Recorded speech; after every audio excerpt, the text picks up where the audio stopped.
Some tips, ones that I have personally learned. Make sure to pull the stitches gently to prevent puckering. So I've got some puckering.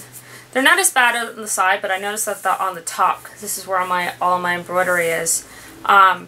Pull your stitches gently so that it won't pucker. I pulled them not as gently and it puckered my fabric, and I think it was because I didn't want the threads to pop off the page and become loose. So say I've got white down here and I want to do this white too. Now it's not, you know, the exact shade, but because they're separated, you don't want to cross it, especially above the canvas. What you want to do is you want to pull it to the back, tie it off by going back into your previous stitches to secure it, and then just cut it. Don't pull. And then knot the end of your fabric and go to the new section. Now if they're connected, you're fine because you're going to go from the back and go from one section to the other.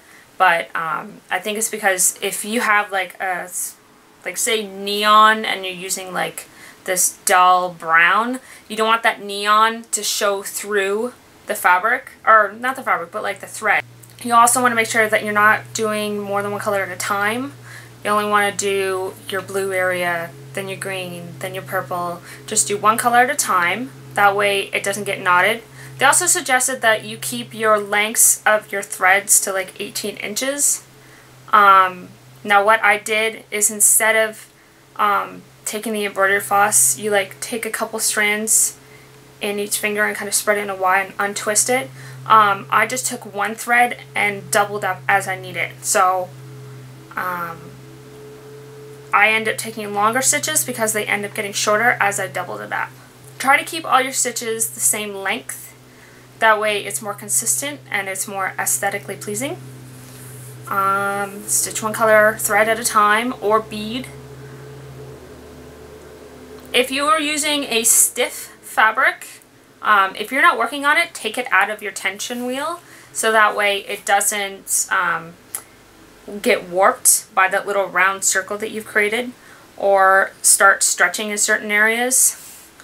So when I did my beads, I made sure to embroider around them so that way the fabric from the back wouldn't show through.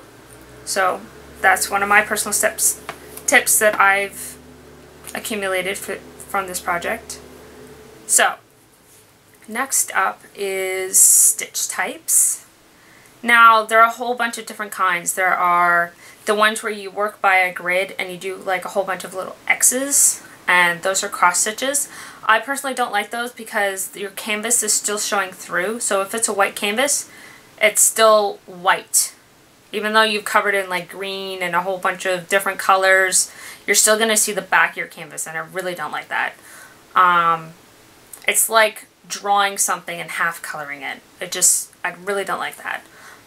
There's raised, which means you have like your specified area and you do a whole bunch of little stitches inside of it, and then you do your finished stitching so that way those threads underneath make it come off your canvas and just kind of, yeah.